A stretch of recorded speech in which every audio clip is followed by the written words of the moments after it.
Saya ingin tekankan lagi tentang model beragama yang lurus. Ya, sangat tegas sekali di sini. Wa ma umiru. Ini bagi kita yang masih separuh menerima Islam. Mohon maaf ya saya untuk mengatakan apa adanya. Masih banyak keengganan terhadap syariat Islam, nilai-nilai Islam. Mungkin karena merasa sudah hidup dalam kehidupan modern, sudah terdidik dengan pendidikan modern, lalu kemudian juga merendahkan Islam. Saudara-saudaraku, jangan salah paham. Kalau melihat Islam, tadi kan ada ungkapan, berarti Anda membawa kami kepada kemunduran. Kemunduran yang mana? Kalau mau berpikir mundur jauh, terlalu banyak kisah-kisah sejarah Islam yang menguasai dunia dengan peradaban yang tinggi. Yang kalau kita kembali kepada Islam, justru ini membuat kita kembali kepada peradaban kita yang gemilang. Cuma kan orang sekarang nih karena ngelihatnya kalau dunia Eropa tuh ya gemerlap duniawinya seperti ini, Amerika kemajuan ilmu pengetahuan seperti ini yang membuat sebagian umat Islam shock. Sehingga seakan-akan melihat agama itu jadi penyebab kemunduran dan keterbelakangan. Kesalahpahaman ini sehingga memunculkan kata-kata kalau menjalankan agama itu rasanya mundur, rasanya primitif, rasanya ya terbelakang, rasanya kok enggak modern. Astagfirullah wa atubu ilaih. Coba kembali dulu kepada dasar kalau ingin beragama. Dasar beragama itu ukurannya bukanlah kesuksesan dalam pengertian keduniaan dan materi. Bukan itu. Jadi kalau ingin beragama kita lurus nih setelah ini, kita memulai lagi untuk memperbarui agama kita, ingat, ukuran beragama kita yang lurus adalah segenap dimensi lahiriah dan batinnya kita tujukan hanya untuk Allah. Dalam syairnya Labid berkata, kullu ma khalallaha batilun. Segala sesuatu yang tidak ada Allah di situ, maka dia menjadi batil dan sia-sia. Saya duduk di sini. Ketika dari awal sampai akhir tidak ada Allah yang saya tuju dalam pekerjaan saya ini, maka pekerjaan saya ini menjadi batil. Atau yang saya tuju di sini ada yang lain bersama Allah, maka pekerjaan saya sekarang ini menjadi batil. Begitu juga Anda yang kerja seharian. Ketika yang Anda kerjakan di situ kosong dari Allah atau bukan Allah yang menjadi tujuan, itu menjadi batil. Atau ada Allah dan dengan bersama Allah ada yang lain di dalam pekerjaan itu menjadi batil. Sahabat yang berbahagia, mudah-mudahan ini menjadi tazkiyah, penyucian kita pada malam hari ini dari sisi lahir dan batin kita. Supaya apa yang kita kerjakan, kita tujukan hanya untuk mendapatkan Allah. Mulai dari mendapatkan ampunannya, mendapatkan rahmatnya, mendapatkan cintanya, mendapatkan ridhonya, dan mendapatkan Allah itu sendiri. Pusat semua tujuan kita. Pusat semua harapan kita. Pusat semua ketergantungan kita. Hanyalah Allah, bukan yang lain. Dalam kondisi kita tertimpa musibah ataupun kekurangan, percayalah, semua menjadi sama saja. Kalau nikmat itu dari Allah, dan musibah juga dari Allah, maka keduanya menjadi sama. Dan jika seseorang sudah sampai pada tingkatan seperti itu, maka dia sudah beragama dengan agama yang lurus. Ini kalau perlu berjam-jam kita hanya ngomongin ini saja. Baru kita bicara tentang salat dan zakat. Sebagai bentuk teknis beragama yang lurus itu seperti apa? Ia ikuti aturan dan perintah Allah. Di antara bentuk dua ibadah utama, yaitu ibadah yang non-materi, semata-mata karena Allah, dan ibadah yang bercampur materi dengan berzakat. Yang pertama salat, ini mewakili keseluruhan ibadah. Tapi itu pun, dua ibadah salat dan zakat ini, yang mewakili keseluruhan aktivitas kehidupan yang terkait dengan harta dan tidak terkait dengan harta, sudah diwakili dengan dua ibadah ini. Pun mukhlisina lahuddina hunafa, ada tekanan. Sedikit pun tidak ada unsur berpaling dari Allah. Wa ma umiru illa liya'budullaha mukhlisina lahuddina, dipagari lagi dengan hunafa hanifiyah. Saya nggak mau masuk ke teknis hanifiyah dalam pengertian fikihnya dulu. Tetapi hanifiyah dalam pengertian akidah. Karena kalau pengertian hanifiyah fikih itu, hanifiyah atau hanif bisa berarti juga khitan. Dilarang menikahi mahram, menikahi ibu, menikahi saudara perempuan, ya, dan seterusnya. Itu bermakna khitan. Tapi hanifiyah, hanifan, yang jamaknya hunafa, tidak condong sedikit pun kepada kepentingan-kepentingan di luar Allah. Tidak tertarik sedikit pun untuk berharap kepada selain Allah, karenanya semata-mata lillah. Dan tidak ingin bersandar kepada sesuatu apapun. Pokoknya semuanya billah. Ini perlu riyadhah memang, perlu latihan khusus untuk begini. Untuk sampai level hanif. Kalau modelnya itu adalah Ibrahim, beragama yang lurus. Millata Ibrahim hanifan musliman wa ma ana minal musyrikin gitu. Wa ma kana minal musyrikin. Betul-betul lurusnya hati dibarengi dengan lurusnya tindakan yang tidak bengkok sedikit pun, yang tidak miring sedikit pun kepada kepentingan-kepentingan di luar Allah, di luar agama Allah. Begitu pula batin ini. Maka kita nggak boleh lepas dari kalimat La ilaha illallah wahdahu la syarikalah lahul mulku wa lahul hamdu wa huwa ala kulli syai'in qadir. Bagi saya, kalimat ini adalah kalimat yang meluruskan hati, meluruskan organ tubuh, sampai memproteksi kelurusan kita agar kita tidak tergoda untuk berpaling sedikit pun. Ma'ilun ila ghairi tauhid. Supaya kita tidak tergoda untuk melenceng. Dan kalau sudah melenceng, balik lagi. Maka berzikir, bertahlil seperti tadi itu minimal 100 kali. Di awal pagi dan 100 kali di awal malam. Dan membaca itu sebanyak mungkin sebelum terpejam mata ini. La ilaha illallah wahdahu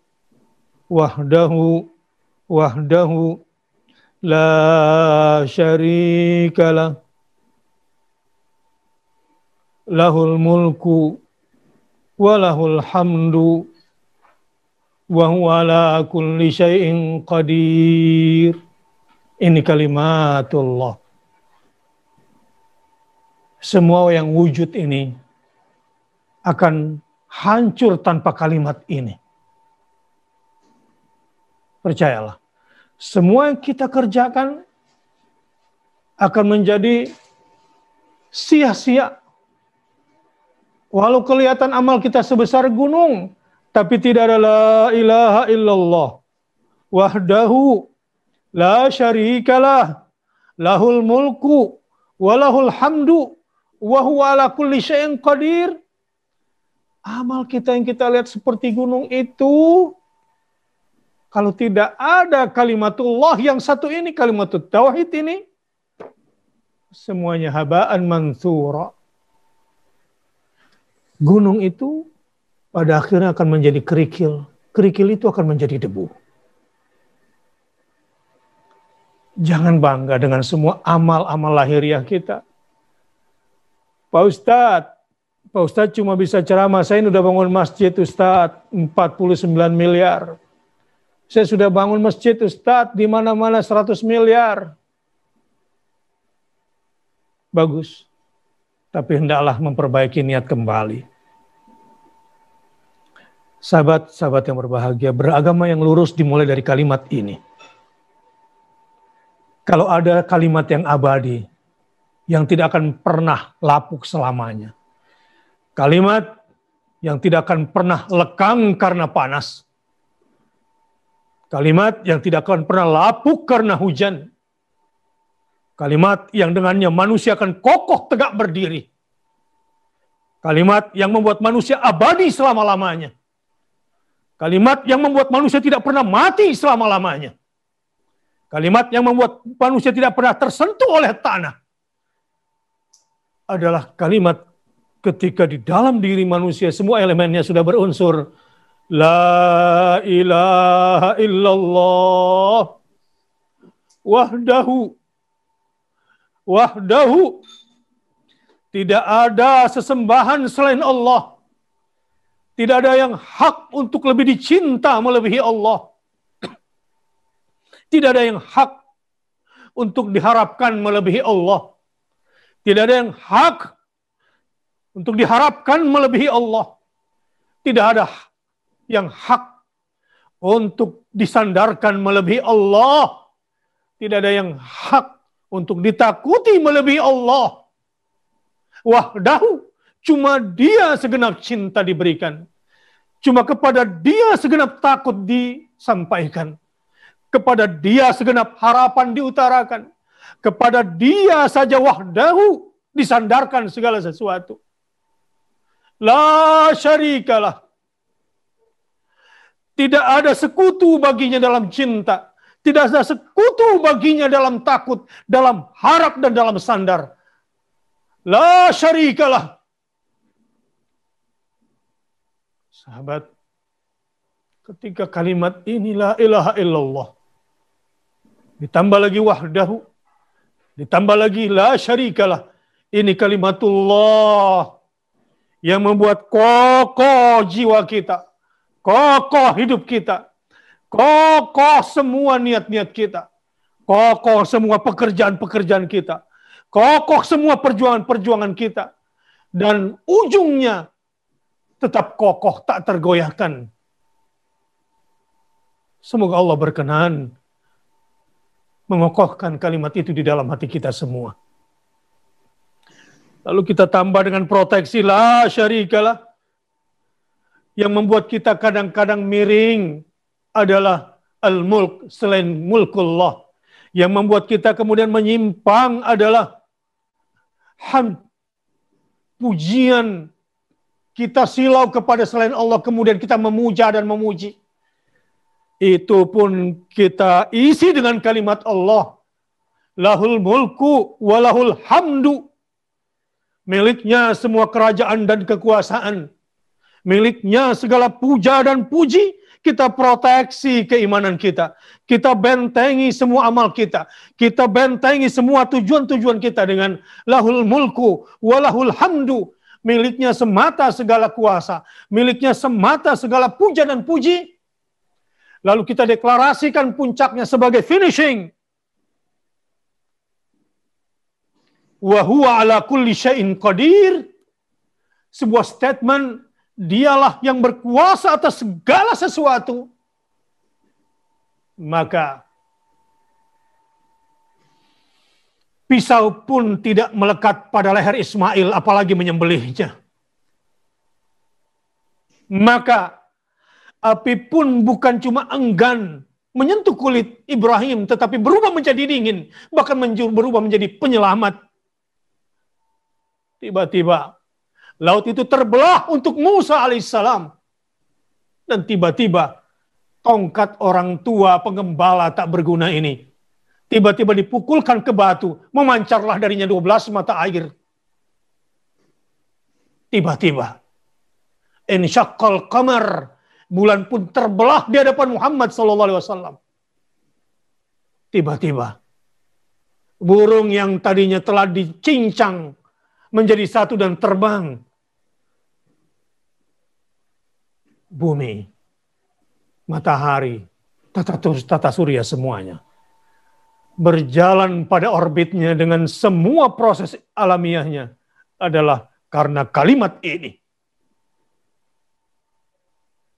Sel-sel tubuh kita pun tetap berjalan dengan normal selama ada kalimat ini di dalam diri kita.